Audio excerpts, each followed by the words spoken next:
Sophia, for having me. I was just going to share how it's been a full circle moment with Creative Mornings, and I moved to Boston in 2017, and I remember coming to my first meeting in 2018. And it's so funny when she messaged me on Instagram to talk.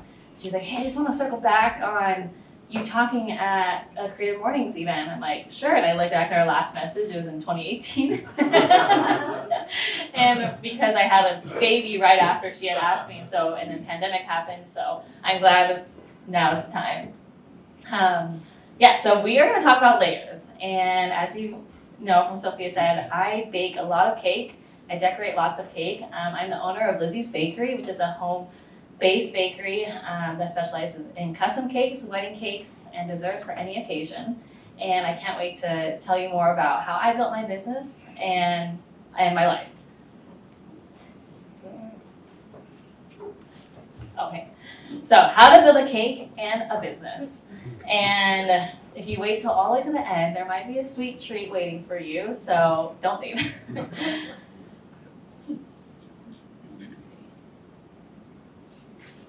Oh, I need to point to here. Okay. So the cake base and the foundation is the foundation of a business. Every great cake starts with a solid base, and without it, the entire cake can collapse. So in business, this represents passion, skill, and the decision to start. So this cake right here, my first ever cake that I ever decorated, this was in 2016. And how Lizzie's Bakery became to be, it wasn't like I always wanted to be a cake decorator. I rewind back to, I was born in Hawaii, I grew up in Las Vegas, my parents were blackjack dealers. In the Asian community, we didn't really even eat a lot of sweets growing up. And then I went to college in Utah, and it's like the sweets capital of the United States, I feel like. And so when I went to college, I studied advertising. My big dream in life when I was in college, I wanted to be a big time ad agency girl. I wanted to work in the big city. I wanted to work in New York, San Francisco, Chicago. And I was really blessed to be able to work in some awesome ad agencies. I worked in New York City at Y&R. I interned in Boston at Hill Holiday, and at a really cool ad agency in Salt Lake City. And so that was my big dream, and I did not want to steer away from that dream. All of my friends were leaving to do other things, and I was like, no, I'm just gonna keep on the path of advertising and be the big time ad agency girl. And then I ended up moving back to Utah to take a job in a YouTube advertising agency. So this was in 2014. And it was a really cool job. It was in influencer marketing, and it was the first of it, like, people weren't really talking about influencer work back then. And so I was in this space of basically negotiating sales with influencers, paying YouTubers lots of money to work with big brands. And it was an awesome job. And then I ended up quitting and going to a sales company doing social media. And that job is probably the boringest job. I can say that now because I'm way past this job. But I was basically the face. There's 3 executives, and I was them. Like, I was posting for them, I was tweeting for them, I posting on their LinkedIn, but they had never even gave me a chance to even meet them. And so I had no idea who these people were, but I was just expected to post for them because they were so busy. They didn't have any time to post for themselves. And I was like, I don't even know who these people are. I don't even know who they are. I don't even know what their kids' names are, but I was them. So if you were in sales, I was talking to you through a 50-year-old man. And it was just a boring job. I felt no fulfillment. And it seems really sad back in the day, and I would always come home to my husband complaining, like, this is just such a boring job. And then I just started going on YouTube and Pinterest. And I was like, what can I do to get creative again? You know, I was in that advertising atmosphere and left those to do this social media job, and it was just not fulfilling. And so I would go on Pinterest and YouTube and just watch all these videos. And I always loved baking, but I never got into round layer cakes like this. And I found a recipe online. And I was like, I'm gonna make a cake from scratch, which I've never done before. And it was my niece's 5-year-old birthday, and I was like, I'm gonna make her a birthday cake. And I took the leap and bought all the stuff on Amazon, went to the grocery store, bought all the cake stuff, and then I made this cake for my niece, and it was some type of almond cake, I think. And I remember giving it to her, and she took a bite, and she's like, no. And I'm like, it's okay, because it's not your box funfetti cake, you know, that people usually make. And I was like, it's whatever, you know. And I kept trying. I just got obsessed with decorating cakes and making cakes. And so I would just go on YouTube and Pinterest and even more, just keep making more and more cake. And 2 weeks later, fast forward to 2 weeks after I started making cakes, that job that I was working in social media laid me off. I was kind of blindsided. I was doing a lot of work for them, but I was only 22 at the time. And I was like, what am I gonna do? I've been working my whole life since I was 16. I had 2 jobs in college. I never had a break. And so my husband was still an undergrad. We were so young when we got married, and he was like, how about you just chill? You know, I'm gonna graduate in a month and we'll figure it out. And back then I was just making so many cakes that I was like, what are we gonna do with all these cakes? We can't eat all of them. And so I started giving them away. And then finally I was like, maybe I'll just try and sell my cakes. And I sold my first cake for $20. Yeah. And I was like, this is so cool. Someone trusts me to make them a cake. So then that's when Lizzie's Bakery was born, was making my first cake for a friend and thinking, I'm gonna do an Instagram account. And that's the story of how Lizzie's Bakery started in like the short version. I can go all day with my story. So the second layer, learning from failures and adjustments. So these are my cakes that you see. I've never shared this publicly because it's like kind of embarrassing. And so cakes, everything I think in the creative business, it's like trial and error, right? Especially when you're trying something new that you didn't really go to school for, or something like that. And so failure is basically inevitable. And this cake I can show you is from 2022. So I was still a seasoned baker at the time. I had won Best of Boston wedding cakes in 2021. Like, how can I build a cake like this? But we have those failures from time to time. And this cake, so I want to share about just the trial and errors of like, without those failures, I probably wouldn't have learned all the things I know today. And this cake, this is an all whipped cream wedding cake, okay? And I remember the bride emailing me saying, we were talking about the flavors, and she's like, I want this lemon cake with raspberry jam and whipped cream. And I was like, it just sounds really unstable. It's so much soft fillings. I was like, I can do whipped cream filling for you, not a problem. But I need to put like a frosting border to kind of lock it all in. I call it the frosting dam. And she was like, no, I just want all whipped cream wedding cake. I'm like, okay, yeah, that's fine. Like, I'll make it work, So I said yes, and I knew in my gut, like, this is not gonna be good. But still, I'm still confident that maybe I can make it work. And so I live in Acton. My kitchen's in Acton, and the wedding was in Waltham. 30-minute drive, not too bad. So I had this cake, all the layers stacked. It was frozen in my freezer because I was like, this cake's not going anywhere. The whipped cream is not gonna melt. And it was April, so it wasn't too hot. And so I drove from Acton to Waltham to the venue. The planner had flowers ready for me, and I was ready. I put it right in the fridge in the venue, and then I put the flowers while the cake was in the fridge. And I was like, took a picture of it right before I left. This was before I left. So then I also had 2 of my kids. So my kids are 4 and 6. So back then they were 2 and 4 at the time. And my husband was working, so if I had deliveries on a Friday and he was still at work, I would just bring the kids with me. And I remember I had this cake, another big cake that I was delivering to Westwood, and then I had my 2 boys in the car with me. And so I drop off this cake really fast, do the flowers, go to the Westwood delivery, deliver that cake and dessert. And then I go to a friend's house in Norwood, and I get a call from my wedding planner. And I was like, so I answered, like, hey, how's it going? She's like, Lizzie, the cake is like the Leaning Tower of Pisa. And I'm like, I was just like shocked. I didn't know what to do. I was like, let me call you back. Because I didn't know what to do. So I call my husband. I call my 2 like best baker friends at the time. And I'm like, what do I do? This cake is falling. I don't have an extra cake. No one really has an extra cake with them. And she sent me pictures. And I was like, I don't know what to do. And then finally, like after calling my friends, they're like, go back, take off the cake, fix it. And luckily, I always bring extra stuff. I'm always prepared. I have my cake frosting tools with me. I have an extra tub of buttercream. In this case, I had an extra tub of whipped cream with me. And then my friend was like, go Lizzie, go to Waltham, I'll take care of the boys. And so she watches my kids. And as I get there to the venue, I look in my car, I'm like, where are my frosting tools?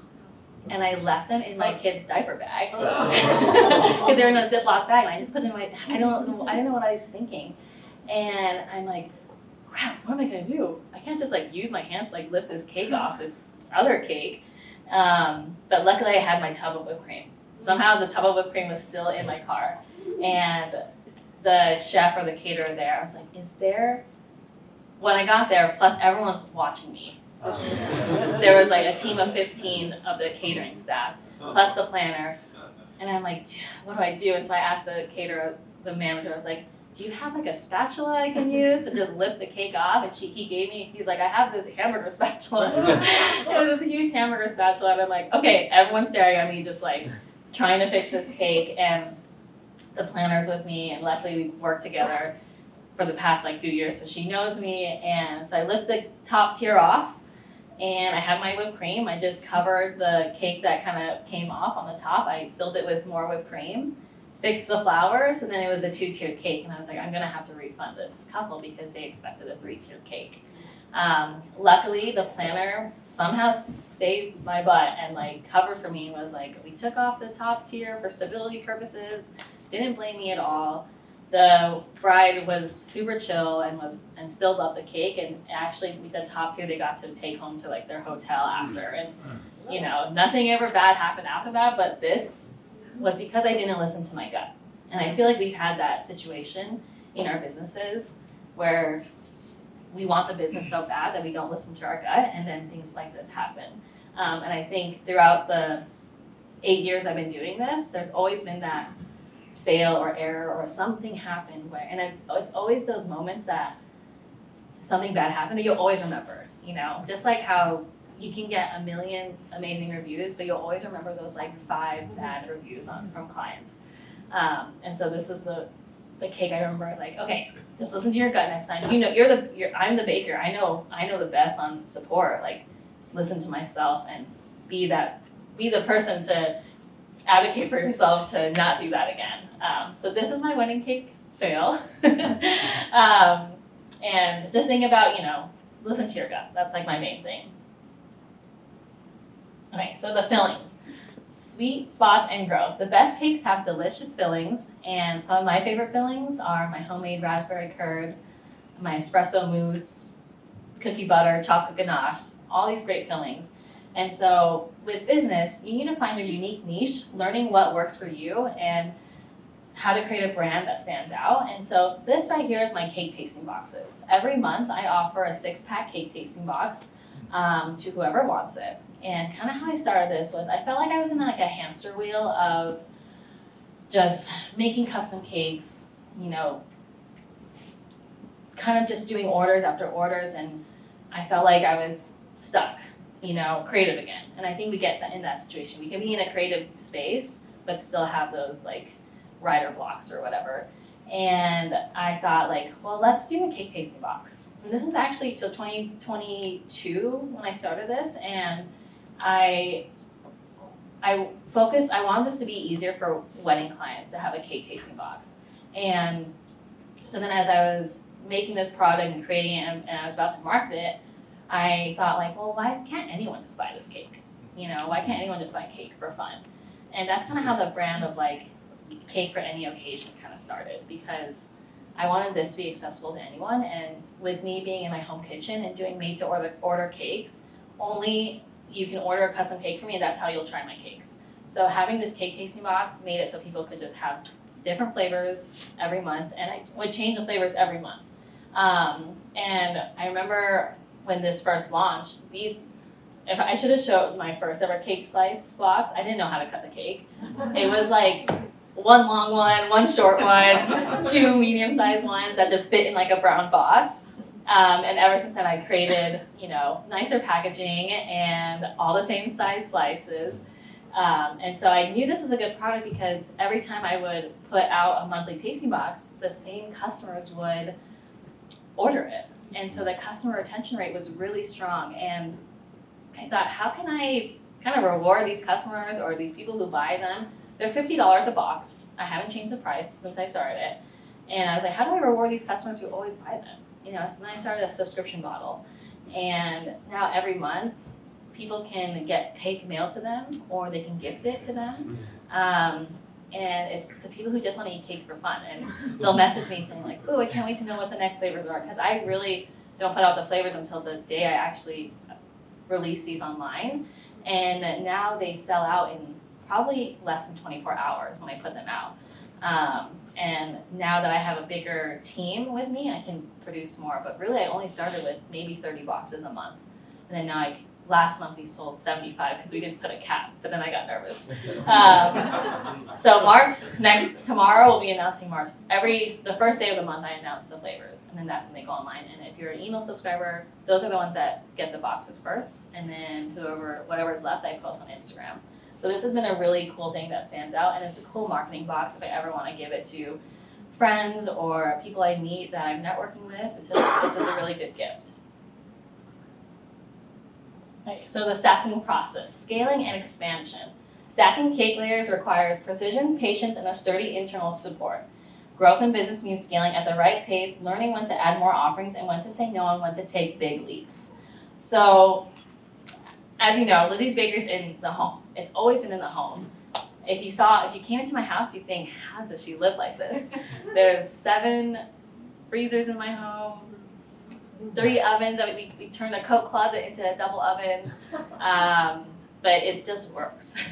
And we did Snowport in 2023 and 2024, and we were exploding with boxes and packaging. So this year, 2024, we rented a storage pod, and all my neighbors thought we were moving. They were like, when is she selling her house? And it was just this huge storage pod that filled 6 chest freezers to store all the baked goods that we needed to prep for Snowport, and no one knew what was inside the storage pod. Just six chest freezers and tons of packaging. But it worked for us, and so that moment where I thought, like, when do I take this big leap? And I think with bakers or bakeries, the big leap is opening a storefront. And with storefronts, obviously, you guys know, rent is expensive. We had a lot of, with our kids, daycare. Daycare was like what was taking all our money away, which was fine because that was an investment on me. And so my dream at first was to open a storefront, or a cake studio or something where people can go to. It just wasn't feasible. Still at this time, we're still looking at places, and I'm like, I don't think I'm ready yet. And so in 2021, we bought our house in Acton, and in 2020, like right in the beginning of 2022, my husband had the opportunity to take a job promotion back in LA. So we moved from LA to Boston, and his company was like, if you move back to LA, you'll be promoted. And he gave me the pressure of like, this is all you, what should we do? And I'm like, I don't know what to do. Do we move back and be closer to family? We were just juggling between like being in Boston, which we loved.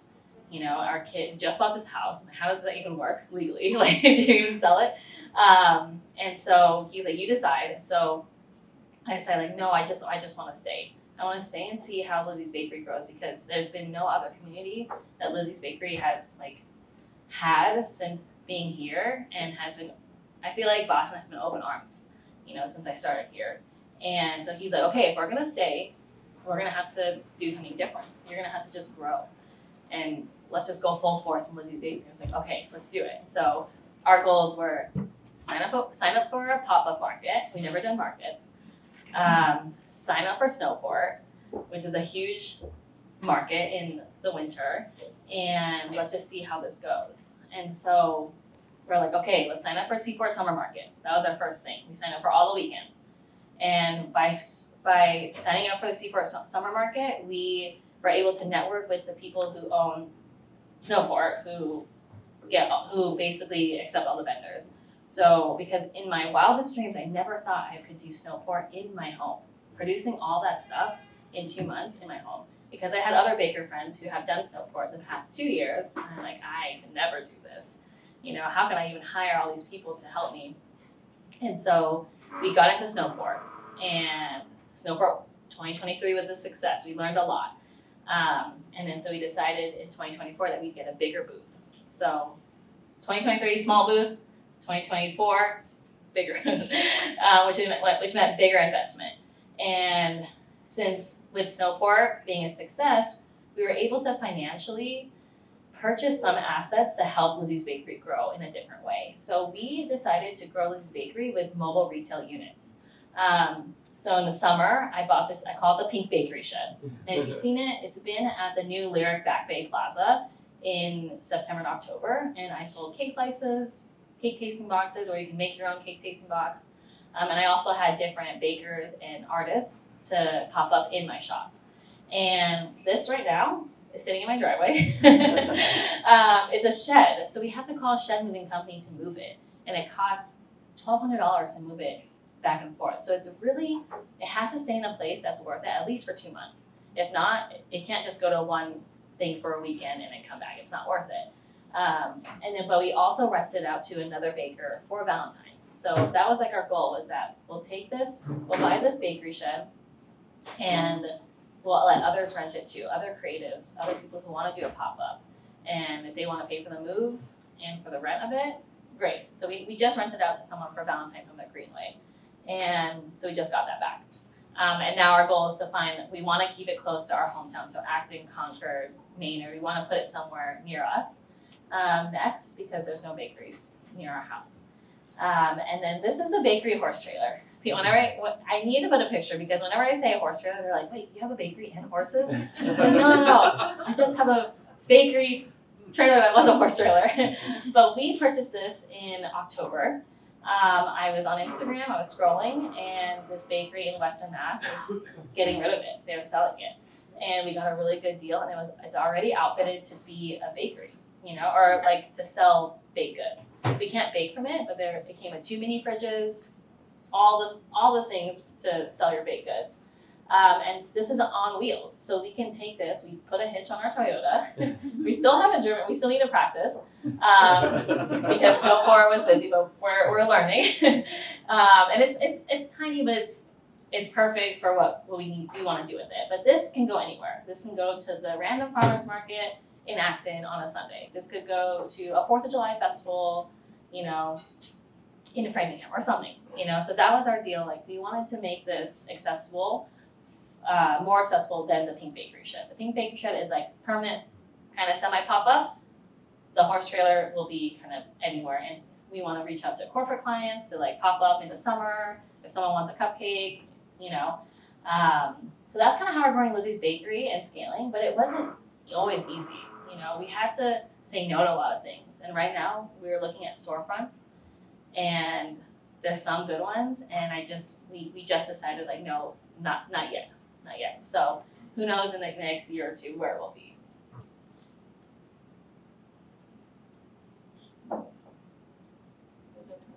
Okay. So the frosting, presentations, and branding. You'll see a lot of pictures of me here. And when people think of Lizzie's Bakery, they see me because I show myself a lot on social media. And whenever I meet someone, I'm always talking about Lizzie's Bakery. So with presentation, we talked about branding, marketing, and storytelling, how you present yourself to the world. And coming from the advertising background, I feel like I have a leg up with my business, and with social media marketing, influencer marketing. And so with Lizzie's Bakery, I was really nervous to move from LA to Boston. In LA, I wasn't really popular at all. I wasn't getting a lot of business. But I was nervous to move to Boston because I knew no one here. I knew maybe 3 people, and all our family was far away. And I remember this one branding coach or business coach, I told her my feelings, that I'm nervous. I was like, what if no one wants to order from me because they don't know me? She was like, Lizzie, anyone can make a cake.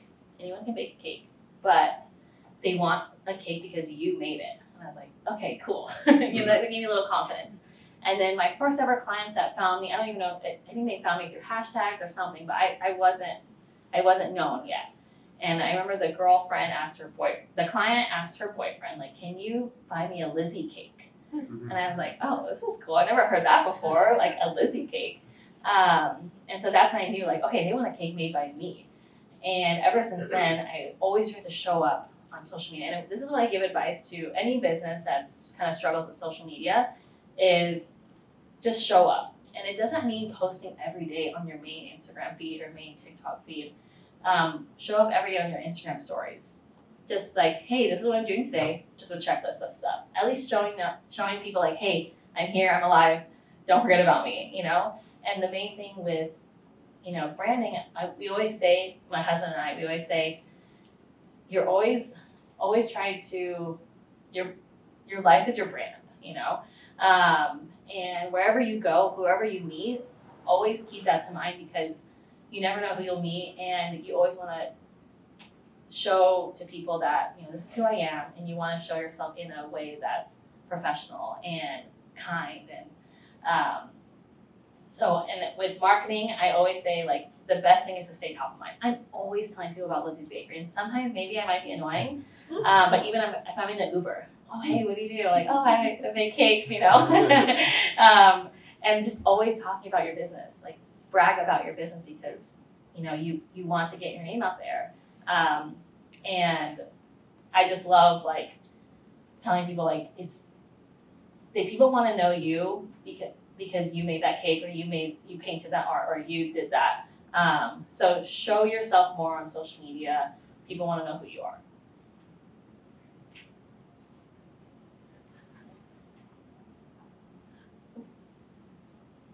Okay, so the final decoration. Wait, did I skip one? Oh, the final decorations, the extra touches that set you apart. So that's customer experience, community engagement, personal touch. What can you do to set yourself apart? Just little things, like the sweet treat that you'll get. I always have a little pink heart spoon, like just something simple. Or with my wedding clients, sometimes there's one year I offered a free mini anniversary cake to a wedding client, because then they don't have to worry about freezing their cake and making sure that their guests are fed with cake, and then they'll get one in the next year that looks exactly like their wedding cake, just a little mini version, you know. So something simple like that. What can you think of that will just give it a little personal touch? You know, even if it's just like handwritten cards in the packages that you send. So with the final touches, it's like the full presentation. You know, how can you give to your clients an extra little something? Okay, so the cake tasting. The sweet rewards of hard work. After all the layers are built, the best part is getting to enjoy the results. Success is sweet, but it takes patience, resilience, and love for the process. I think staying consistent, with our creative minds, we always want to be learning. You know, and with cakes, when I named Lizzie's Bakery, I decided to choose Lizzie's Bakery because I wasn't sure if I wanted to just stick with cakes. You know, a lot of people, when they were first starting out, during the time I was, it was either cakes by Lizzie or cakes, you know. I didn't want to pigeonhole myself in just cakes. And so I was like, let's just do Lizzie's Bakery, because, you know, what can I do with this? And now I feel like I'm at this point where I feel like when I realized, like, wow, I built this business, was when just realizing how much I've grown since 2016 when I got laid off. Like, that was a big blessing in disguise, was having that door close on me. I remember telling my husband, I was crying. I was like, I just got fired. And really everyone just got laid off at that time. And I thought it was the end of the world. And I feel like when you're consistent and you put yourself out there and you keep, you know, trusting yourself in the process, you can build something really beautiful. And then now my husband just quit his corporate job back in September. And so now he does full-time Lizzie's Bakery with me, which is crazy that we can actually afford, both of us, to work. It's right, but before then I was just working cakes. You know, I was just trying to do cakes for fun. And now we're just trying to grow Lizzie's Bakery into something big, because we don't want to leave Boston. We're like, if we fail, we're just going to move back out west. But I know we're not going to fail. And finally, I want to share a sweet treat with you guys. So I brought cake jars. They're layered cakes of funfetti and buttercream. So make sure you take one on the way out. And thank you so much.